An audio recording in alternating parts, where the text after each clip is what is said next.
তোমাদের কাছে এই গুণগুলা যদি থাকে তাহলে আমি আল্লাহ তাআলা তোমাদেরকে বিশেষভাবে ভালোবাসবো। আল্লাহর বিশেষ ভালোবাসা পাওয়ার জন্য বিশেষ কিছু গুণ এর আলোচনা আল্লাহ তাআলা আল্লাহর কোরআনে সূরা আলী ইমরানের আয়াতে কারিমায় আল্লাহ বললেন, আল্লাহর মোহাব্বত আমাদের সকলের দিলে যেন হাসিল হয়। এই জন্য আল্লাহ তাআলার পছন্দনীয় গুণ কি তা জানা এবং তা হাসিল করা। দুইটা কথা বললাম, আল্লাহর পছন্দনীয় গুণ কি কি তা জানা এবং ওই সব পছন্দনীয় গুণগুলো উপরে আমল করা, অর্থাৎ হাসিল করা। যদি কেউ করে তো আল্লাহ তাআলা জমিনে থাকা বান্দা বান্দিকে তখন আলাদাভাবে ভালোবাসতে থাকে। সুবহানাল্লাহ জোরে বলেন, আরো জোরে বলেন সুবহানাল্লাহ। আমাদের যে হাত, এ হাতে 5টা আঙ্গুল, ডান হাতে 5টা আঙ্গুল আছে। আমি এমনই একটা আয়াতে কারিমা আপনাদের সামনে পড়েছি যে আয়াতে আল্লাহ তাআলা আমাদেরকে 5টা গুণের আলোচনা শুনেছে। কয়টা গুণ? জোরে বলেন, কয় গুণ? ইসলাম ধর্মের বেনা 5টি। আল্লাহ তাআলা ইসলাম ধর্মের বেনা 5টির মধ্যে সীমাবদ্ধ রাখছেন। আমি আপনাদের সামনে যে আয়াতটা পড়েছি এই আয়াতে আল্লাহ তাআলা 5টা গুণের আলোচনা করছেন। এই 5টা গুণ আল্লাহ তাআলার কাছে পছন্দনীয়। এই গুণগুলো আমাদের মধ্যে যদি এসে যায় তখন আমরা আশা করতে পারি আল্লাহ তাআলা আমাদেরকে জান্নাত দিয়ে দিবেন।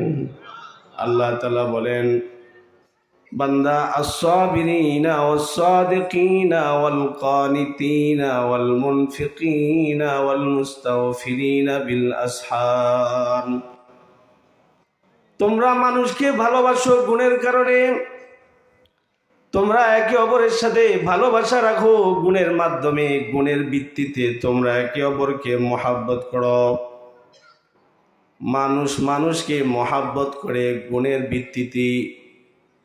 যদি কোনো গুণ জায়েল হয়ে যায়, যদি কারো কোনো গুণ যদি দূর হয়ে যায় তখন ওই মানুষটার ভালোবাসা কমে যায়।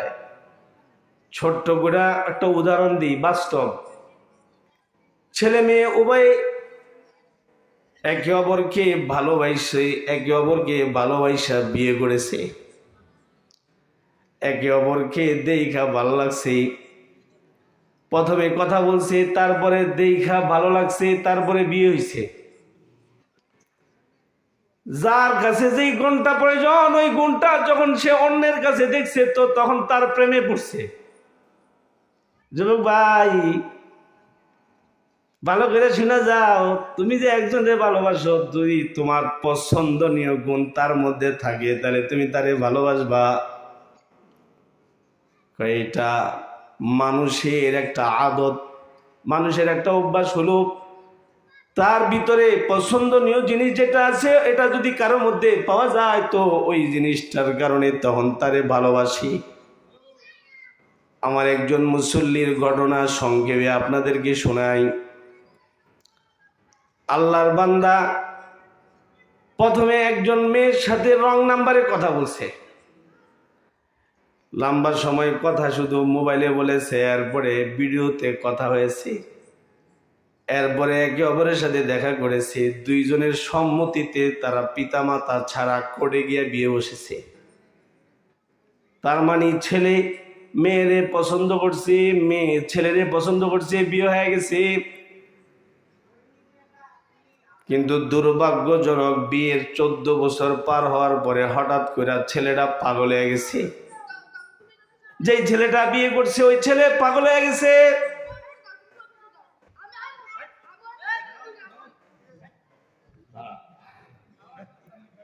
আমগো বয়ান হয় না, হ্যাঁ বয়ান করতেছে। দোনো হাত উপরে উঠান, জবান ছেড়ে বলুন সুবহানাল্লাহ, আওয়াজ করে বলুন আলহামদুলিল্লাহ, সর্বোচ্চ আওয়াজে বলুন আল্লাহু আকবার, আর জোরে বলুন আল্লাহু আকবার। বলুন লা ইলাহা ইল্লাল্লাহ, আর জোরে বলেন লা ইলাহা ইল্লাল্লাহ। বিয়ে করছে, বিয়ের 14 বছর পরে যে বিয়ে করছে সে পাগল হয়ে গেছে। এত বছর পাগল হয় নাই, যার কারণে বিবি তার কাছে ভালো লাগছে, বিবির কাছেও স্বামীরে ভালো লাগছে। যখনই স্বামী পাগল হয়ে গেছে তো বিবি স্বামীরে রেখা বাপের বাড়ি চলে গেছে। এখন আর স্বামীর লাগে থাকবার চায় না। এর কথা হইলো, আমি দেখছি সময় যে গুণ ছিল এই গুণ তো এখন পাওয়া যায় না। আমি তার কাছে বিয়ে বসছি সময় আমি তার মধ্যে যে গুণ পাইছিলাম ওই গুণ এখন নাই, তো এখন তার সাথে থাকা যায় না। তাই পাগলের লগে সংসার নাই, বাপের বাড়ি চলে গেছে। যদিও ছেলে মেয়ে তাদের মধ্য হইতে দুনিয়াতে এসেছি। আমার মুসল্লি আমাকে বলে, হযরত যদি একটু দিল থেকে আল্লাহর কাছে দোয়া করে বলতেন যাতে আমার ভাইটাকে আল্লাহ সুস্থতা দান করে। কয় ও এমন হয়েছি, হঠাৎ করে আমার ভাই পাগল হয়ে গেছে। পাগল হয়ে যাওয়ার কারণে তার বিবিটা তার পাশে না থাইকা তার বিবি তার বাপের বাড়িতে চলে গেছি। তখন আমার বুঝ হয়েছি আসলে মানুষ মানুষকে গুণের ভিত্তিতে ভালোবাসে। যদি কোনো গুণ হারায় যায় তখন ওই মানুষকে আর ভালোবাসে না। আল্লাহ তাআলা আল্লাহর বান্দা বান্দিকে গুণের ভিত্তিতে ভালোবাসে। যদি কারো ভিতরে কোনো গুণ পাওয়া যায় তো তখন আল্লাহ তাআলা ওই বান্দাটাকে আদর করে, বিশেষভাবে আল্লাহ তার মহাব্বত তার বান্দাকে দান করে। আল্লাহু আকবার, জোরে বলেন আল্লাহু আকবার। যেমন হযরত বেলালের ভিতরে আল্লাহর প্রেম আল্লাহ পাইছে, তো আল্লাহ তাআলা হযরত বেলালকে ভালোবাসা দিছে। কত ভালোবাসা দিছে, কয় বেলালকে মারে, বেলাল মার খায়ও বলে আল্লাহ, কারণ তার ভিতরে আল্লাহ তাআলার মহাব্বতের গুণ পাওয়া গেছে। যার কারণে রব্বে করিম আল্লাহর পক্ষ থেকে আল্লাহ নিজ ভালোবাসা বেলালকে দান করেছি। আমার কথা হলো, মানুষ মানুষকে ভালোবাসে গুণের ভিত্তিতে। যদি কোনো একটা গুণ যদি হারায় যায় তখন অপর পাশের মানুষ তখন তার সাথী হইতে চায় না। অনুরূপ আল্লাহ তাআলার কালামের সূরা আলে ইমরানের এমনই এক বরকতি আয়াত পড়েছি যে আয়াতে আল্লাহ 5টা গুণের আলোচনা করছে। আমি লম্বা সময় বয়ান করব না, এই 5টা গুণ কি কি তা আপনাদেরকে আয়াতে কারিমা থেকে শোনাবো, আর এর উপর অল্প কিছু কথা বলবো, তারপরই শেষ। এক নাম্বার গুণ আল্লাহ বলে আস-সাবিরিন ওয়াস-সাদিকিন ওয়াল কানিতিন ওয়াল মুনফিকিন ওয়াল মুস্তাগফিরিনা বিল আসহার। এই আয়াতে আল্লাহ তাআলা 5টা গুণের আলোচনা করলো। এর মধ্য থেকে প্রথম গুণ হলো সবরের গুণ। সবর আল্লাহ তাআলার একটা পছন্দনীয় একটা জিনিস। এই পছন্দনীয় জিনিসটা যদি কারো ভিতরে পাওয়া যায় তো সে আল্লাহ তাআলার কাছাকাছি মহাব্বতের বান্দা হয়ে যায়। সবরের গুণ আল্লাহ পছন্দ করে, তাই আল্লাহ তাআলা আল্লাহর কোরআনে সবরের কথা আমাদেরকে শুনাইছে। সবর করো দুনিয়ার বান্দা বান্দিরা, সবর করো, সবর করো, এতে তোমাদের ফায়দা হবে। সবর করলে পরে আল্লাহর পক্ষ থেকে পুরস্কার পাওয়া যাবে। আমরা সবর করতে রাজি না, আমরা অধৈর্য হয়ে যাই। সামান্য কিছু হইলে পরে আল্লাহকে পর্যন্ত গালি দিয়ে দেই, আল্লাহকে গালি দেই। আল্লাহ তাআলার মনোনীত কোরআনের ব্যাপারে বাজে মন্তব্য করে ফেলাই। আল্লাহ তাআলা আমাদেরকে বলছে সবর করো, আস-সাবিরিন, সবর করো। এটা আমার পছন্দের গুণ, যদি তুমি করতে পারো তাহলে আমার মহাব্বত তুমি পেয়ে যাবে। তাই আল্লাহ তাআলা বলে, এ হাবিব, বন্ধু আমার, আপনি আমার বান্দা বান্দিকে বলুন সবর করতে। যদি তারা সবর করে তো সবরের কারণে আমার জান্নাত তাদেরকে দান করা হবে। সুবহানাল্লাহ। কোরআনে হাকিমে আয়াতে আল্লাহ তাআলা সবরকারীদের শান বয়ান করেছে এইভাবে, যে জান্নাতে সবরকারীরা যাওয়ার পরে জান্নাতের ফেরেশতারা জান্নাতীদেরকে সালাম দিবে। আসতে কইছেন সুবহানাল্লাহ। জান্নাতীরা জান্নাতে যাওয়ার পরে ফেরেশতারা সালাম দিবে। আল্লাহর ফেরেশতারা আল্লাহর জান্নাতি বান্দা বান্দীদেরকে সালাম দিতে থাকবে। তাহিয়াতুহুম ইয়াউমা ইয়ালকাউনাহু সালাম, তাহিয়াতুহুম ইয়াউমা ইয়ালকাউনাহু সালাম ওয়া আ'আদ্দা লাহুম আজরান কারীমা।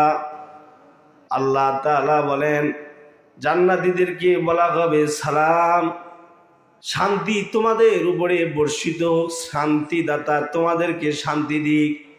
ফেরেশতারা সালাম দিতে থাকবে। জান্নাতি বান্দা বান্দি বলবে দুনিয়ায় ছিলাম, একজন বড় লোক কিছু টাকার মালিক ছিল, সে আমাকে দেখা সালাম দেয় নাই। একজন এমপি আমাকে সালাম দেয় নাই, বরং আমি সালাম দিতে গেছি। কিন্তু আজকে আল্লাহর জান্নাতে আইসা দেখি ফেরেশতারা আমাদেরকে আল্লাহ তাআলার পক্ষ থেকে সালাম দিতেছে। একে অপরকে বলবে ওয়াকবালা বা'দুহুম আলা বা'দি ইয়াতাসাআলুন।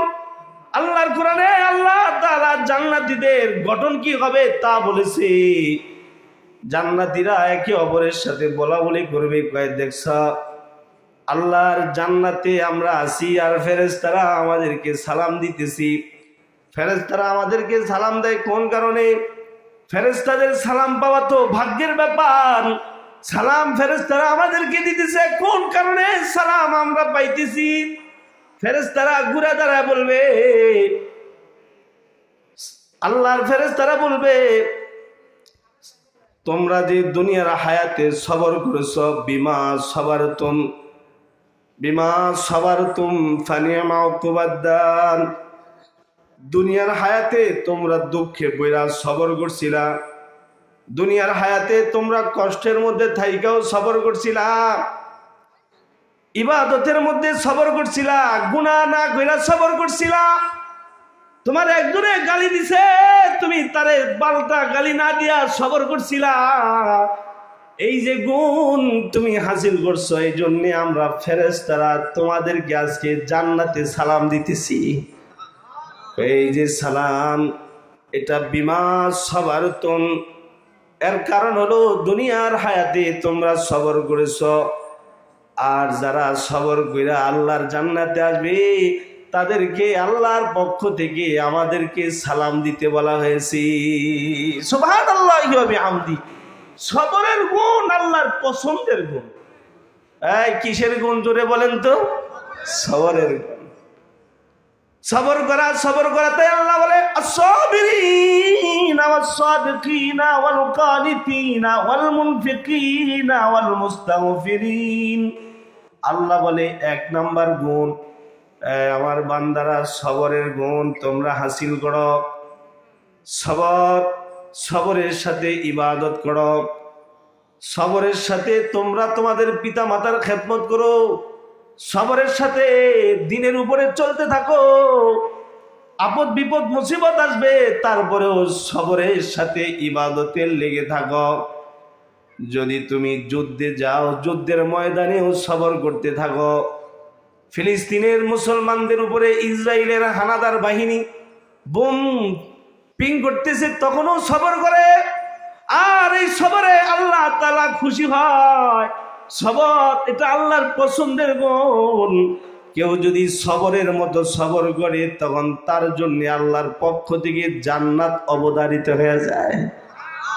শুধু জান্নাতই অবধারিত হয় না, দুনিয়ার কোনো মুসিবতে পইরা কোনো বান্দা বান্দি সবর করেছি তো আল্লাহ তাআলা আল্লাহর ওই বান্দা ওই বান্দির মুসিবত সবরের কারণে দূর করি।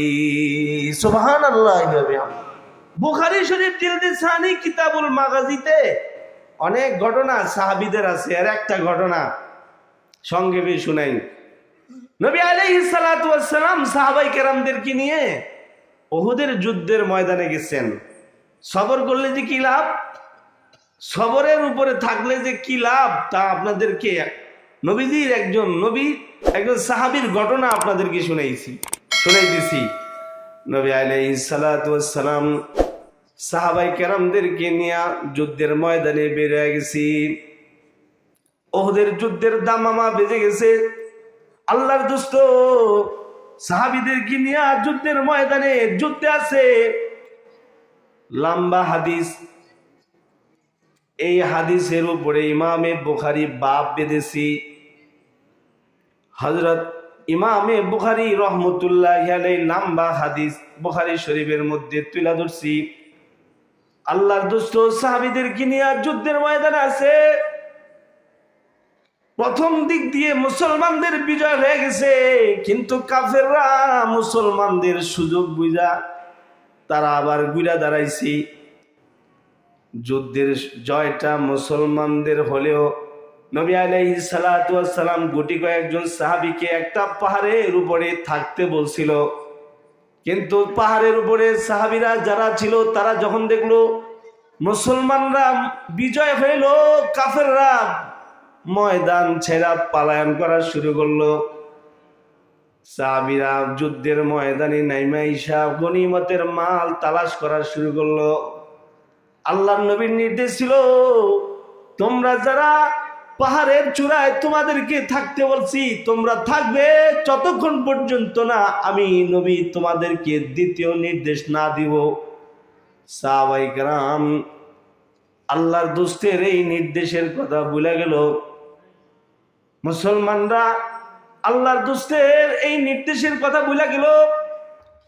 আল্লাহর নবী সাহাবীদেরকে নিয়ে কাফেরদের উপরে বিজয় হলো। আর সাহাবায়ে কেরাম যারা পাহাড়ের উপরে ছিল তারা যখন দেখলো যে কাফেররা যার যার মতো করে পালায়ন করতেছি, ওনারা পাহাড়ের উপর থেকে নিচে আইসা গনিমতের মালগুলা তালাশ করতেছি, তখন কাফেরদের মধ্য থেকে একজন খালিদ বিন ওলীদ ছিলেন। তিনি তখনও মুসলমান হয় নাই। আল্লাহর বান্দা খালিদ বিন ওলীদ কাফেরদের পক্ষ হইয়া উহুদের যুদ্ধের ময়দানে এসেছি। উনি সুযোগ বুঝা মুসলমানদের উপরে আক্রমণ করেছি। ওনার আক্রমণে মুসলমানদের ৭০ জন সাহাবী শহীদ হয়েছে। আল্লাহর নবীর দান মুবারক শহীদ হয়েছে। হাবিবে কিবরিয়া নবীর কুবাল মুবারক শহীদ হয়েছে। আল্লাহর নবী নিজের রক্ত রঞ্জিত হইল। আল্লাহর রাসূলের দিকে কাফেররা তীরের বৃষ্টি শুরু করলো। বুখারীর বর্ণনা, আল্লাহর নবী যখন কি এরকমই একটা অবস্থা প্রত্যক্ষ করলো, তখন সাহাবীরা নবীকে রাইখা দিক বিদিক পালানো শুরু করলো। আল্লাহর নবী বলেন, মাইয়াশরি লানা নাফসাহু, এই কেউ আসনি, তুমি তোমার জীবনের বিনিময়ে আল্লাহর জান্নাতে যাইবা, আসনি কেউ? এই কথাটা আল্লাহর নবী বলছে। হযরত কাতাদা ইবনে নুমান রাদিয়াল্লাহু আনহু নবীর এই কথা শোনার সাথে সাথে দূর থেকে দৌড় দিয়ে আইসা হাবিবে কিবরিয়া নবীর সামনে দাঁড়ায় গেল। হযরত কাতাদার কথা হলো, আল্লাহর নবীর সামনে আমি দাঁড়ায় থাকবো, আর কাফেরদের ছোড়া তীরগুলো আমি আমার পিঠে বহন করব। কাফেরদের ছোড়া তীরগুলো যেন আমার নবীর গায়ে না লাগে। আল্লাহর নবীর সামনে ডাল হয়ে দাঁড়ায় গেল। আল্লাহর রাসূল এরকমই একজন শখস তথা ব্যক্তি চাইছিল। আল্লাহর নবীর সামনে হযরত কাতাদা ইবনে নুমান রাদিয়াল্লাহু আনহু এসে দাঁড়ায় গেল। হযরত কাতাদা নবীর সামনে স্থির দাঁড়ায় রইল। কাফেররা হযরত কাতাদা ইবনে নুমানকে নবী মনে করে তীর আর তীরের বৃষ্টি ছাড়লো। এখন যেমন ইসরায়েলি হানাদার বাহিনী হামাস মনে করে গাজায় বৃষ্টির মতো বোম্বিং করতেছে, আর এতে নিরহ মানুষ শহীদ হইতেছে। ওই সময় নবী আলাইহিস সালাতু ওয়াস সালাম ওনাকে আল্লাহর নবী হাবিবে কিবরিয়া নবীকে হযরত কাতাদাকে নবী মনে করে বৃষ্টি ছাড়ছে, বৃষ্টির ন্যায় তীর ছাড়ছে। এই তীরের কারণে হযরত কাতাদা ইবনে নুমান রাদিয়াল্লাহু আনহুর পিঠটা ঝাঁঝরা হয়ে গেছে। হাদিসের কিতাব ইমামে বুখারী শরীফে এই হাদিস সংকলন করছে। লম্বা সময় এইরকম ভাবে তীর আসলে পরে হযরত কাতাদা পিঠের মধ্যে লইছি।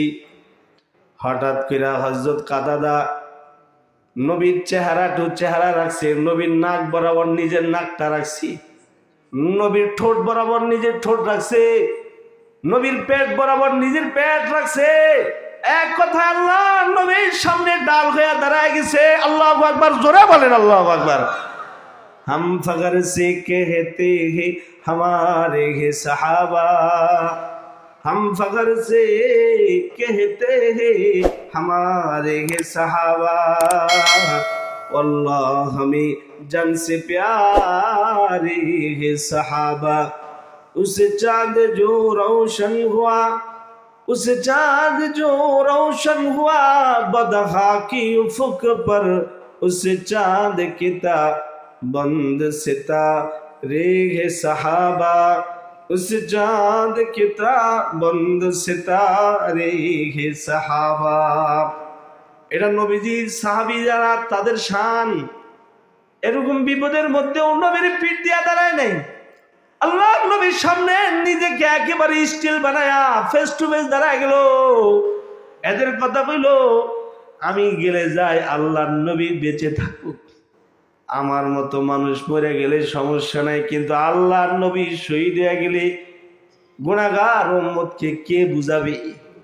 তাই হযরত কাতাদা ইবনে নুমান রাদিয়াল্লাহু আনহু দাঁড়ায় গেল। অনেক সময় গেলে পরে কাতাদা ইবনে নুমান রাদিয়াল্লাহু আনহু কাফেরদের অবস্থান দেখার জন্য নবীজির চেহারা বরাবর যে চেহারাটা ছিল একটু ঘুরায়া, কাফেরদের অবস্থা দেখার জন্য চেহারাটা একটু ঘুরাইছিল। অমন সময় কাফেরদের ছোড়া একটা তীর আইসা হযরত কাতাদা ইবনে নুমানের চোখে লাইগা চোখটা নিচে পড়ে গেল।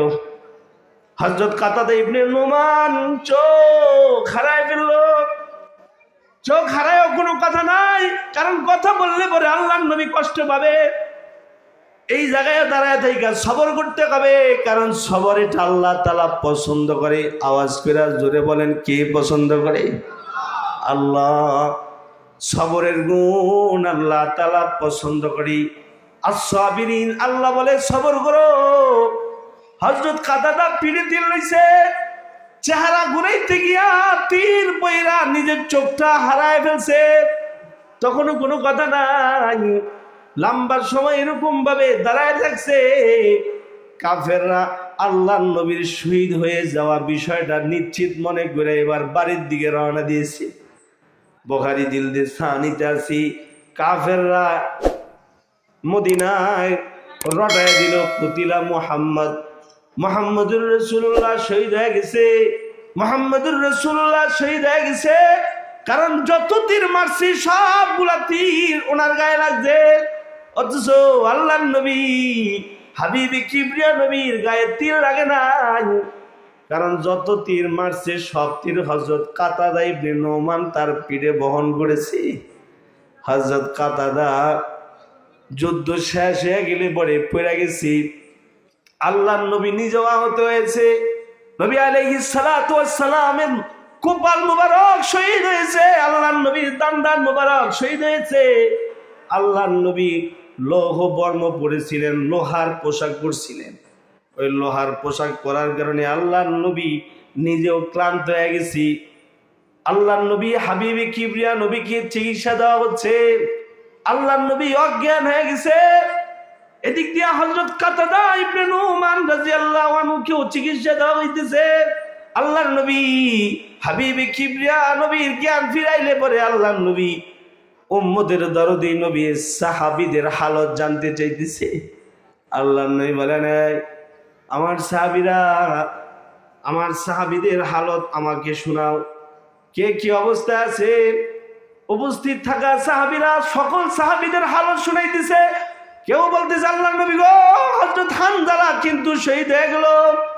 কেউ বলতেছে আল্লাহর নবী গো, আপনার চাচা হযরতে হামজা কিন্তু শহীদ হয়ে গেল। কেউ কেউ বলতেছে আল্লাহর নবী, আপনার সামনে দাঁড়ায় থাকা আপনার একজন সাহাবী হযরত আবু দুজানা রাদিয়াল্লাহু আনহু হাতটা হারায় ফেলল।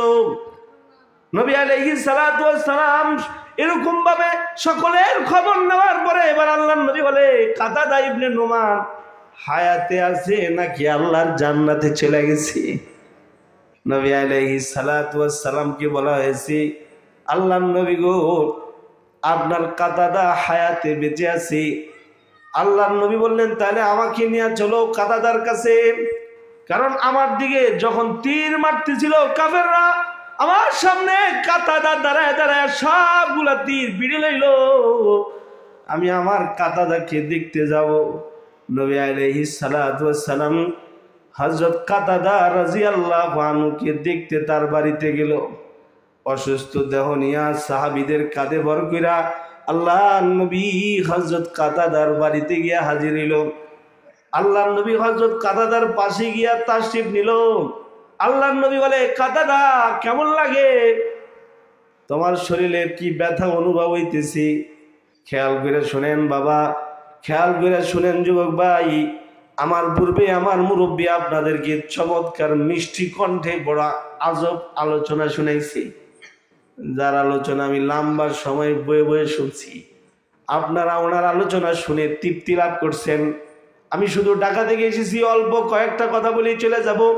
আল্লাহর বান্দা হযরত কাতাদার পাশে আল্লাহর নবী বৈশা বলে, কাতাদা এখন তোমার কাছে কেমন লাগে?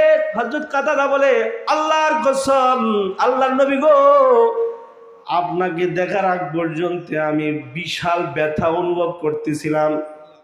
কারণ আমার দেহে অনেকগুলা তীর ঢুকছে, এই তীরগুলো বের করা হয়েছে, দেহটা ক্ষত বিক্ষত হয়ে গেছে, আমি ব্যথায় ছটফট করতেছিলাম। যখনই আপনার নুরানি চেহারাটা আমার দৃষ্টিতে পড়ল, আল্লাহর নবী গো, সাথে সাথে আমি সব ব্যথা হারায় গেলাম। আল্লাহর নবী, আমার এখন আর কোনো ব্যথা নাই।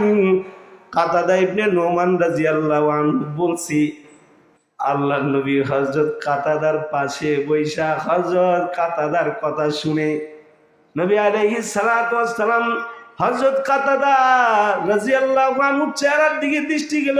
আল্লাহর নবী বলে, কাতাদা তোমার দুইটা চোখ ছিল, এখন দেখি একটা চোখ নাই, আর একটা চোখ আছে। যে চোখটা নাই সেই চোখে কি আছে?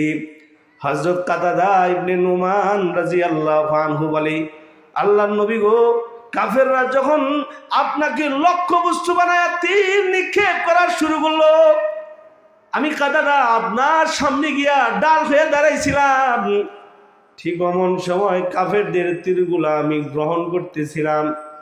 আমার কথা হলো, তীর লাগলে আমার গায়ে লাগুক, আমার নবী নিরাপদ থাকুক। আল্লাহু আকবার, জোরে বলেন আল্লাহু আকবার।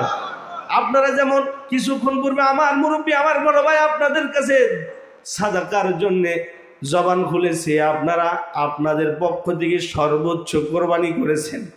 সাহাবায়ে কেরামটার কথা হলো এমন, আমরা যদি চলে যাই সমস্যা নাই, আল্লাহর নবী হায়াতে থাকলে দিনের কাজ হবে। আল্লাহর নবী গো, আমি আপনার সামনে দাঁড়ায় ছিলাম, দাঁড়ায় থাকতে থাকতে একটা সময় আমি কাফেরদের অবস্থান বুঝার জন্য আমি আমার চেহারাটা ঘুরাইছিলাম। এমন সময় কাফেরদের ছোড়া তীর আইসা আমার চোখে লাগলো, আর আমার চোখটা নিজ জায়গা থেকে সুইটা নিচে পড়ে গেল। নবী আলাইহিস সালাতু ওয়াস সালাম এই কথা শোনার সাথে সাথে কেঁদে দিয়েছে। আল্লাহর নবী বলে, কাতাদা চোখটা কোথায় আছে? যেই জায়গায় পড়ে গেছে ওই জায়গায় থিয়ে দিছো না, সাথে নিয়ে আইছো? হযরত কাতাদা ইবনে নোমান রাদিয়াল্লাহু আনহু বলে, আল্লাহর নবী গো, যখনই আমার চোখটা পড়ে গেল, তীর নিক্ষেপ করা বন্ধ হয়ে গেল, আমি তখন দাঁড়ানো থেকে বইসা হাতে অন্ধ চোখে হাতে কুড়াইয়া আমি আমার চোখটা হাতে নিলাম। চোখটা আমি সাথে করে নিয়ে আইছি। আল্লাহর নবী চোখটা আমার সাথে আছে। হযরত কাতাদা বলে, আল্লাহর নবী আমার সাথে চোখ আছে। আল্লাহর নবী বলে, কাতাদা ওই সময় কেন তুমি চুপ ছিলে, আমাকে কেন বললা না? কাতাদা বলে, আল্লাহর নবী গো, সবরের গুণ আল্লাহ পছন্দ করে, তাই আমি কিছু বলি নাই, আমি সবর করেছি। আল্লাহ বলে, আস-সাবিরিন ওয়াস-সাদিকিন ওয়াল কানিতিন ওয়াল মুনফিকিন ওয়াল মুস্তাগফিরিনা বিল আসহার। আল্লাহর নবী গো, ইমানদারের কিছু গুণ থাকতে হবে যা আল্লাহর কোরআনে বলছিল। আল্লাহ তাআলা বলে, ইন্নাল মুসলিমিনা ওয়াল মুসলিমাত والمؤمنين والمؤمنات والقانتين والقانتات والصادقين والصادقات والصابرين والصابرات والخاشعين والخاشعات والمتصدقين والمتصدقات والصائمين والصائمات والحافظين والحافظات والذاكرين الله كثيرا والذاكرات أعد الله لهم مغفرة وأجرا عظيما আল্লাহ তাআলা ইমানদার নরনারীর শান বয়ান করছে। ইমানদার নরনারীদের গুণ থাকবে, যে গুণের ভিত্তিতে আল্লাহ ভালোবাসবে। এর মধ্যে একটা গুণ হলো সবরের গুণ। আল্লাহর নবী বলছে, কাতাদা কেন তখন তুমি আমারে জানাইলা না? কাতাদা জবাবে বলে, আমি সবর করছি। জোরে বলেন কি করছি? এই জোরে বলেন কি করছি? নবীর সাহাবী বলে, আল্লাহ নবী গো, আমি সবর করেছি, আমি কষ্ট আমার ভিতরে রেখেছি। আমি এই মুহূর্তে যদি দুঃখমূলক কোনো কথা বলি, আমার নবী কষ্ট পাইব, আর আমার নবী কষ্ট পাইলে পরে আল্লাহ কষ্ট পাইব। তাই আমি দুঃখ সব কিছু বহন করেছি, আমি আমাকে সবরের ভিতরে শামিল রেখেছি। নবী আলাইহিস সালাম বলেন, সবর করলে আল্লাহ তাআলা জান্নাত দিবে। তুমি যে সবর করেছো, সেই সবরের বিনিময়ে আল্লাহর পক্ষ থেকে তোমাকে পুরস্কৃত করা হবে। কাতাদা, সবরের ওয়ালা মানুষের আরেকটা দিক হবে, সে দুনিয়াতেও ফল ভোগ করবে। দাও তোমার চোখটা আমার কাছে দাও। হযরত কাতাদা ইবনে নোমান যে বালিশের উপরে মাথা দিয়ে শুইছে, ওই বালিশের নিচে হযরত কাতাদা চোখটা রাখছিল। ওই চোখটা বাইর করে আল্লাহর নবী হাতে দিল। আল্লাহর নবী হাতে দিয়া দেখে পুরা চোখের মধ্যে ধুলা বালুতে একাকার হয়ে গেল। নবী আলাইহিস সালাতু ওয়াস সালাম বিসমিল্লাহির রহমানির রহিম বইলা এই চোখের মধ্যে ফু দিল। নবীর ফু লাগতে দেরি হইছে, পুরা চোখ থেকে বালু ধুলাগুলো যা ছিল তা সরতে দেরি হয়নি। পুরা চোখ একেবারে নিট এন্ড ক্লিন, একেবারে পাক সাফ হয়ে গেল। আল্লাহর নবী হযরত কাতাদাকে বলে, কাতাদা, এখানে দুইটা রওয়ায়াত আছে। এক রওয়ায়াতে আছে আল্লাহর নবী বলছে, কাতাদা, আল্লাহ তাআলা তোমার কাছ থেকে সবর চাইছে, তুমি সবর দিছ। চোখটা যদি না লাগাও তাহলে আরো বড় পুরস্কার তুমি পাইবা। হযরত কাতাদা বলছে, আল্লাহর নবী গো, আমি অল্প কিছুদিন হয় বিয়ে করেছি, আমার বিবি আমাকে চোখ সহকারে পছন্দ করছে। এখন আমি যদি হায়াতে থাকি আর চোখ যদি না থাকে, তাহলে হয়তো বা আমার বিবির কাছে খারাপ লাগতে পারে। আপনি রহমতের নবী, যদি একটু দোয়া দিয়া দেন, আমার চোখটা হয়তো ভালো হয়ে যাবে। আল্লাহ নবী বললেন, ঠিক আছে কাতাদা, চোখ দাও, তোমার চোখ আমি তোমার জায়গা মতে লাগাই দেই। কাতাদা ইবনে নোমান সবর করছে। আল্লাহর রাসূল তার হাত থেকে চোখ নিয়া কাতাদা ইবনে নোমানের জায়গা মতো চোখটা লাগাই দিছি। লাগাই দিয়া আল্লাহর নবী পবিত্র হাত মোবারক দিয়া একটু ঘষা দিয়া দিছি। ঘষা দিয়া দেয় সময় আল্লাহর নবী দোয়া পড়ছি, আল্লাহুম্মা আ'তিহু জামালান। আল্লাহ গো, আমার কাতাদার চোখ পড়ে গেছিল যুদ্ধের ময়দানে, আমি আমার কাতাদার চোখটা আবার লাগাই দিলাম, ভালো করে দিও। আল্লাহর রাসূল চোখ লাগাই দিয়া দোয়া করলো। কাতাদা বলে, আল্লাহর নবীর হাতে আমার চোখ লাগার সাথে সাথে আমার চোখ আগের চেয়ে ভালো হয়ে গেল। শুধুই ভালো হয়েছে তা নয়, আমি যে একটু সবর করছি, এই সবরের কারণে কি নিয়ামত আমি পাইছি দুনিয়ার মানুষ জানো? আমি দুই চোখের এক চোখ নবীর সাথে, নবীর খেদমত করতে গিয়া, দিনের খেদমত করতে গিয়া চোখ আমি হারাইছি। যে চোখ আমি হারাইছিলাম, ওই চোখটা আল্লাহর নবী নিজ হাতে লাগাই দিল। এবার ওই চোখের এত পাওয়ার এসে গেল, এই দুই চোখের মধ্য থেকে ওই চোখ, যে চোখটা আমি উহুদের যুদ্ধে হারাইছিলাম, ওই চোখটা আল্লাহর নবী আমাকে লাগাই দিল। এবার আমি এই চোখ দিয়া এত দূর দেখি, জমিনে থাইগা আল্লাহ তাআলা যে বান্দা বান্দির জন্য জান্নাত বানাইছে আসমানের উপরে সিদরাতুল মুনতাহাতে, ইনদা সিদরাতুল মুনতাহা ইনদাহা জান্নাতুল মাওয়া ইয ইয়াগশা সিদরাতা মা ইয়াগশা মা যাগাল বাসার ওয়া মা তাগা লাকাদ রাআ মিন আয়াতি রাব্বিহিল কুবরা। আল্লাহ তাআলা সাত আসমানের উপরে জান্নাত রাখছে। হযরত কাতাদা বলে, দুই চোখের ওই চোখ, যেই চোখটা নবীর খাদমতে আমি হারাইছিলাম আর নবীজি নিজ হাতে লাগাই দিছিল, আমি যদি কখনো জান্নাত দেখতে মন চাইতো তো জমিনে থাইকাই চোখ দিয়া যখন আমি উপরের দিকে তাকাইতাম তখন আল্লাহ তাআলার জান্নাত আমি জমিন থেকে সোজা দেখতে পেতাম। আল্লাহু আকবার, জোরে বলেন আল্লাহু আকবার। এটা হলো সবরের গুণ। সবর করছে, আল্লাহ তাআলার পক্ষ থেকে বিশেষ নূর তাকে দেওয়া হয়েছে। তাই আল্লাহ বলে সবর করো। দুই নাম্বার গুণ হলো ওয়াস-সাদিকিন, সত্যবাদী হও। জমানাটা এমন হয়েছে, সত্য কথা এখন সবাই ভুলে গেছি। সর্বত্রে এখন মিথ্যার রামরামা ব্যবসা শুরু হয়েছে। দোকানদার যে সেও মিথ্যা বলে, দেশ চালায় যে তারাও মিথ্যা বলে, এমপি মন্ত্রী থেকে ধরে নিয়ে সাধারণ একজন রিক্সা চালক সেও পর্যন্ত মিথ্যা কথা বলে। অথচ মিথ্যা বললে বড় গুনাহ হয়, মিথ্যা বললে বড় বরকত নষ্ট হয়ে যায়, মিথ্যা বললে বড় ধ্বংস হয়ে যায়। আল্লাহর রাসূল বলে দুই নাম্বার গুণ সত্য বলো। জোরে বলেন, কি বলো?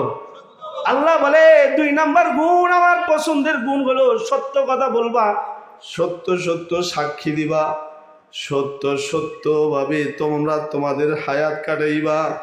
তোমরা যদি সত্যের উপরে থাকো তাহলে কি তোমাদেরকে বিজয় দেওয়া হবে। সত্যের গুণ, এটা আমার পছন্দের গুণ। আমি সত্যবাদী, আমি সত্য কথা বলি, তোমরাও সত্যবাদী হবে, তোমরাও সত্য কথা বলবে। যদি সত্য কথা বলো তাহলে তোমাদেরকে মুক্তি দেওয়া হবে। قال رسول الله صلى الله عليه وسلم قال رسول الله صلى الله عليه وسلم الصدق ينجي والكذب يغني। আল্লাহর নবী বলে সত্য মানুষকে মুক্তি দেয়, মিথ্যা মানুষকে ধ্বংস করে দেয়। কেউ যদি সত্য বলে, সত্যের কারণে আল্লাহ তাআলা তারে মুক্তি দান করে। আর যদি মিথ্যার আশ্রয় গ্রহণ করে তখন মিথ্যার কারণে সে ধ্বংস হয়ে যায়। আল্লাহর রাসূল বলে সত্য বলো। আল্লাহ কোরআনে বলে সত্যের গুণ হাসিল করো। সত্যের গুণ হাসিল করলে তোমার সত্য কথার আলোতে যে নূর বের হয়ে আসবে, হয়তোবা এই নূরের দেখা বেদিন ফাসিক ফুজ্জার ব্যক্তিদেরও হয়তো তাওবা নসিব হয়ে যাবে। হযরত আব্দুল কাদের জিলানী রহমতুল্লাহ আলাইহির কথা আপনারা সবাই শুনছেন। শেখ আব্দুল কাদের জিলানী রহমতুল্লাহি আলাইহি আল্লাহর একজন জবরদস্ত প্যারা ওলির নাম শেখ আব্দুল কাদের। ওনার ছোটবেলার ঘটনা আমাদের বুজুর্গরা আমাদেরকে শোনায় বলেছে, সত্য বলিস। আব্দুল কাদের জিলানীর মতো সত্যবাদী হইস। কেমন? আব্দুল কাদের জিলানী ছোটবেলায় ওনার মা ওনারে মাদ্রাসায় ভর্তি করছে। খারাপ লাগতেছে? বিরক্ত লাগতেছে? না, সময় দিয়া লই। আপনারা মনে করতেছেন যে হ্যাঁ যে বয়ান শুরু করছি শেষ হইব কবে? আর 10 মিনিট। 12:10 ইনশাল্লাহ বয়ান শেষ। কারণ ফজর নামাজ পড়তে হতো, খালি বয়ান করলেই আর বয়ান শুনলেই। এখন তো মানে জামানাটা এমন হয়েছে যে খালি বয়ান করা আর বয়ান শোনা, এর মধ্যেই সীমাবদ্ধ। আমলের কোনো গুরুত্ব নাই। সারা রাত বয়ান করলো, সারা রাত বয়ান শুনলো। যে বয়ান করে হ্যাঁ নামাজ পড়ে না, যারা বয়ান শুনে হ্যাঁরাও ঘুমায় থাকে। ঠিক কইলাম না বে ঠিক কইলাম? রাগ হইছেন? জোরে কন ঠিক না বে ঠিক? জোরে কন মিয়া। যদি সবাই নামাজি হইতো তাহলে আজকের যে পজিশন আমাদের, তার চেয়ে অবস্থা আমাদের ভালো থাকতো। অল্প কথা খেয়াল করে শুনেন। 5টা কথা, 5 আঙ্গুলে 5টা কথা রেখে যাই। 1 নাম্বার সবর, 2 নাম্বার সত্য। সত্য আপনি যদি বলতে পারেন তাহলে আপনার সত্যের আলোতে ফাসিক ফুজ্জার যারা তাদেরও তাওবা হয়ে যাবে। শেখ আব্দুল কাদের জিলানী রহমতুল্লাহি আলাইহি মশহুর ঘটনা, আল্লাহর বান্দাকে আল্লাহর বান্দার মা মাদ্রাসায় ভর্তি করাইছে। এই যে মাদ্রাসার প্রোগ্রামে আমরা বসি, এইখানে যে বাচ্চাগুলা পড়ে তাদের পিতা মাতা মাদ্রাসায় আইনা ওস্তাদজির কাছে নিয়ে ভর্তি করাইছে। আব্দুল কাদের জিলানীকেও ভর্তি করানো হইল। আল্লাহর বান্দাকে আল্লাহর মা, আল্লাহর বান্দাকে বান্দার মা তারে মাদ্রাসায় পাঠায় দিব। এমন সময় কিছু দিন আর তার কোমরে দিয়ে দিছে, বলছে বাজারনি এই টাকাগুলা তোর কাছে রাখবি, যখন যেই প্রয়োজন হয় প্রয়োজন অনুপাতে ভাঙবি। তবে তোকে আমার বিশেষ একটা নসিহত, কখনো মিথ্যা কথা বলিস না। মায়ের ছেলেকে বলে বাবারে মিথ্যা কথা বলিস না, মিথ্যা বলিস না, মিথ্যা বললে ধ্বংস, সত্য বললে মুক্তি মিলবে। মা তার সন্তানকে কি সুন্দর উপদেশ দিতেছে। মা যেমন উপদেশ দিয়েছে সন্তান ওরকম উপদেশের উপর আমল করা শুরু করছে। আল্লাহর বান্দা রওনা দিয়েছে, জাহাজে উঠছে, মাদ্রাসায় যাইতেছে। জাহাজটা যখন সাগরের কিংবা নদীর মাঝপথে গেছে, তখন ডাকাত দল আইসা সাগরের মাঝখানে থাকা ওই লঞ্চটাকে ঘিরা ধরছে। লঞ্চের ভিতরে এই ডাকাত দল উঠছে। ওইটা লঞ্চের ভিতরে থাকা মানুষের কাছে যার কাছে যা পাইছে সব ছিনায় নিছে।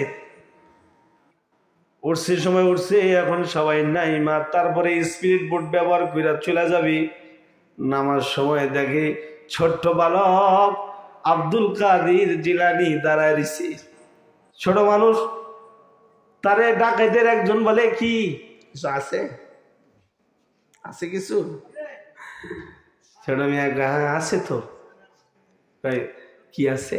এই যে এখানে আছে।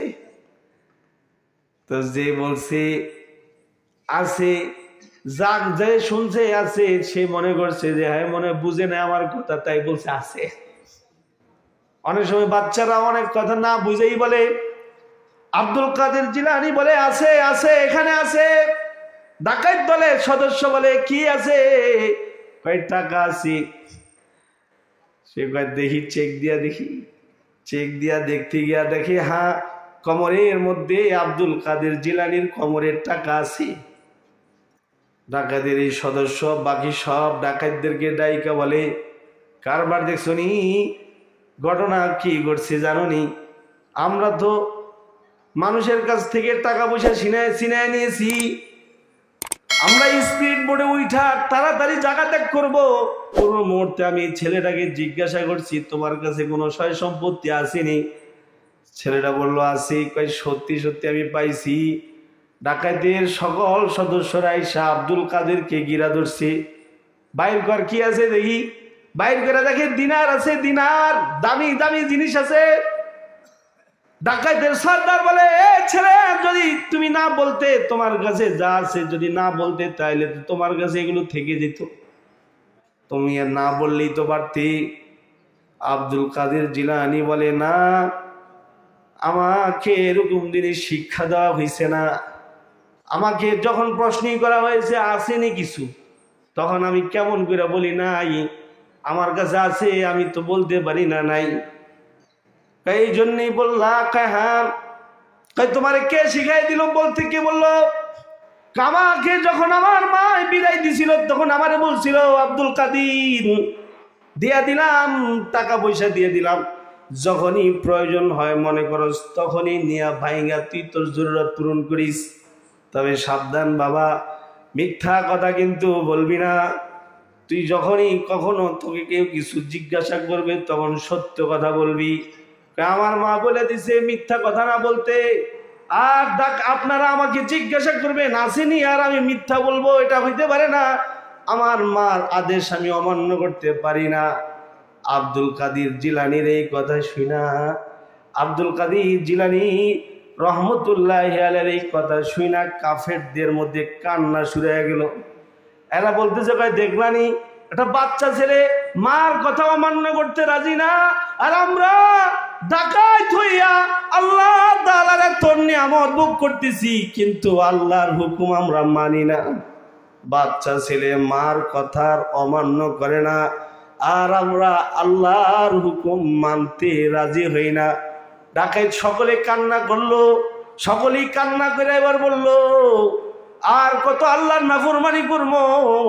এই বাচ্চা ছেলে সত্য ছাড়ে না, এই বাচ্চা ছেলের কাছে আমাদেরকে তাওবা করতে হইব। আব্দুল কাদের, তুমি আমাদের সবাইকে তাওবা করায়া দাও। তুমি তোমার একজন মা, তার কথাই যেখানে অমান্য করে না, তোমার মা তোমার পেটে লইছে আর তোমার উপদেশ দিছে, তাই তুমি অমান্য করো না। আর আমাদের মালিক আল্লাহ আমাদেরকে সর্বকিছু দিয়ে যাইতেছি, আর আমরা তিনার আদেশ অমান্য করতেছি, এটা হয় না। আব্দুল কাদের, তুমি আমাদেরকে তাওবা পড়ায়া দাও। আব্দুল কাদের ডাকাতদেরকে তাওবা পড়ায়া দিয়েছি। বুজুর্গরা বলে, ওই দিন ডাকাতি করবার জন্যে যারা লঞ্চে উঠছে সকলকেই হযরত আব্দুল কাদের তাওবা পড়ায়া দিয়েছে। ওনার সত্যের আলোতে ডাকাতদের তাওবা নসিব হয়ে গেছে। সুবহানাল্লাহ, জোরে বলেন সুবহানাল্লাহ। তাই আল্লাহ বলে, ওয়াস-সাদিকিন, সত্য বলো। তোমার সত্যবাদিতার কারণে মানুষ তোমার ভক্ত হইব। কিতাবের নাম সূরা মিন হায়াতিত তাবিঈন, কিতাবের নাম এই কিতাবে হযরত তাবিঈন জামাত যারা আছে, তাবিঈনদের জামাতের লম্বা ব্যক্তিদের ঘটনা আছে। এখানে একজন বুজুর্গ হযরত শুরাইহ রহমতুল্লাহি আলাইহি, ওনার দরবারে হযরত আলী রাদিয়াল্লাহু আনহু একটা মামলা নিয়ে হাজির হয়েছে। হযরত আলী রাদিয়াল্লাহু আনহু, আল্লাহর বান্দা এক বেদুইনের সাথে বর্ম নিয়ে মামলা হয়েছে। বর্ম, হযরত শুরাইহ রহমতুল্লাহি আলাইহি ওনার কাছে হযরত আলী রাদিয়াল্লাহু আনহু একটা বেদুইনকে নিয়ে ওনার বিচারালয়ে গিয়ে হাজির হয়েছে। বিচারালয় বিচার শুরু হয়েছে। শুরাইহ রহমতুল্লাহি আলাইহি একজন প্রখ্যাত তাবিঈন, আল্লাহর বান্দা হযরত আলী আমিরুল মুমিনিনকে বলে, আমিরুল মুমিনিন, আপনার কি বক্তব্য বলেন। হযরত আলী বলে, এই যে ডালটা দেখতেছেন, এই ডালটার মালিক আমি, কিন্তু আজকে আমি বাজারে গেছি, বাজারে যেয়ে দেখি ওই যে আল্লাহর বান্দা সে ডালটা নিয়ে বসে আছে বিক্রি করার জন্য। কিতাবের নাম সূরা মিন হায়াতিত তাবিঈন। এই কিতাবের ঘটনা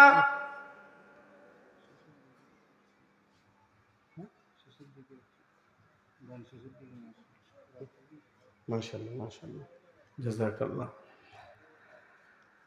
আল্লাহ তাআলা আমাদেরকে এই আয়াতে 5টা গুণ হাসিল করতে বলছে। আর একটা হলো সবর করা, 2 নাম্বার হলো সত্য বলা, 3 নাম্বার হলো ওয়াল মুনফিকিন, 3 নাম্বার হলো আস-সাবিরিনা ওয়াস-সাদিকিনা ওয়াল কানিতিন। 3 নাম্বার গুণ হলো আল্লাহর নির্দেশ পালন করা, অর্থাৎ আল্লাহ তাআলা যখন যেখানে যে নির্দেশ করেছে ওই নির্দেশগুলো পালন করা।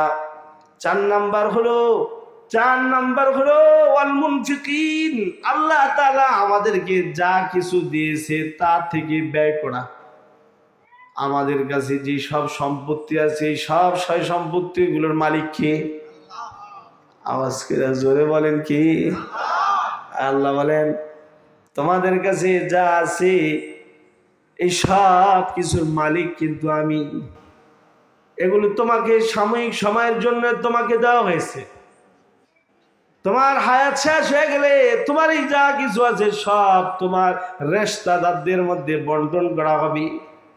তাই হায়াতি 4র্থ নাম্বার গুণ ওয়াল মুনফিকিন, তুমি তোমার পক্ষ থেকে আল্লাহর জন্য সাধ্য অনুযায়ী দান সদকা করবি, যেটা আপনারা ইতিপূর্বে করেছেন।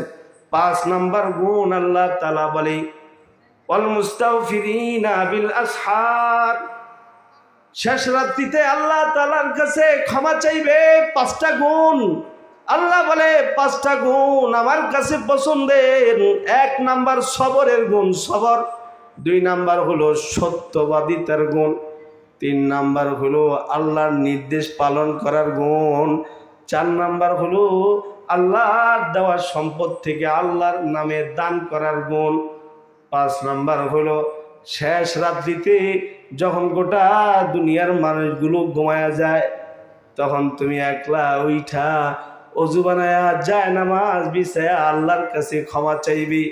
যদি কেউ শেষ রাত্রিতে উঠা অজু বানায়া যায় নামাজে বইসা আল্লাহর কাছে ক্ষমা চায়, তার জিন্দেগির যত গুনাহ আছে সব গুনাহ আল্লাহ মাফ করে দিবি। এই যে 5টা গুণ, কয়টা গুণের কথা বললাম? 5টাই আয়াত দ্বারা শুনাইছি। এই 5টা গুণ আমরা একই সাথে কোথায় পাবো? হ্যাঁ, এই 5ই গুণ একই সাথে আমরা এমনই মানুষদের কাছে পাবো যারা অবশ্যই আল্লাহর জমিনে সর্বোত্তম ব্যক্তি। এরকম মানুষ আমরা কোথায় পাবো? এই যে মাদ্রাসায় যারা পড়ে এবং পড়ায়, এদের মধ্যে 5 গুণ শামিল। 5টাই তাদের মধ্যে আছে। আল্লাহ তাআলা আমাদেরকে এই 5টা গুণকে আপন করে কবরে যাইবার তৌফিক দান করুন। জোরে বলেন আমিন। দুরূদ শরীফ পড়েন। আল্লাহুম্মা সাল্লি আলা মুহাম্মাদ ওয়া আলা আলি মুহাম্মাদ কামা সাল্লাইতা আলা ইব্রাহিম ওয়া আলা আলি ইব্রাহিম ইন্নাকা হামিদুম মাজিদ। আল্লাহুম্মা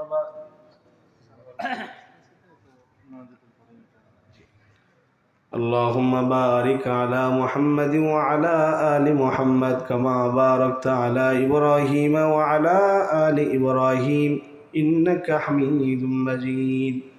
أستغفر الله الذي لا إله إلا هو الحي القيوم وأتوب إليه لا حول ولا قوة إلا بالله العلي العظيم. الحمد لله. الله تعالى আমাদেরকে যা বলাইছে, যা শুনাইছে, এর উপরে আমল করার তৌফিক দান করুন। 5 ওয়াক্ত নামাজ পড়বো ইনশাআল্লাহ। সদা সর্বদাই সুন্নতের উপরে চলবো ইনশাআল্লাহ। মাদ্রাসাটার প্রতি খেয়াল রাখবো। মাদ্রাসার আসাতেজায়ে কেরাম যারা আছে তাদের সাথে আমরা সম্পর্ক রাখবো। সকাল সন্ধ্যায় আল্লাহর নামে জিকির করব। সুবহানাল্লাহ, আলহামদুলিল্লাহ, লা ইলাহা ইল্লাল্লাহ, আল্লাহু আকবার প্রত্যেকটা 100 বার, আর হলো সাল্লাল্লাহু আলাইহি ওয়াসাল্লাম 100 বার, আস্তাগফিরুল্লাহ 100 বার। সকালে এই 6 তসবিহ 100 বার করে 600 বার, আর সন্ধ্যায় মাগরিবের পরে এই 6 তসবিহ, প্রতিটা তসবিহ 100 বার করে 600 বার আমরা পড়ব। তাহলে পরে ইবাদতের মজা আমরা অনুভব করব। আল্লাহ তাআলা আমাকে এবং সবাইকে আমল করার তৌফিক দান করুন। দোয়ার পরে আপনাদেরকে মেহমানদারি করানো হবে। আপনারা ইনশাল্লাহ দোয়ার পরে থাকবেন, মেহমানদারি করানো হবে। এবার আসেন দোয়া করি, দোয়া করেন। আল্লাহ তাআলা আজকের এই প্রোগ্রাম কবুল করুন, মাদ্রাসাকে কবুল করুন, মাদ্রাসার হাজত আল্লাহ পূরণ করুন। আপনাদের এই উপস্থিতি যেটা হয়েছে এটাকে আল্লাহ কবুল করুন। ফিলিস্তিনের মুসলমানদের উপরে আল্লাহর খাস রহমত নাজিল করুন।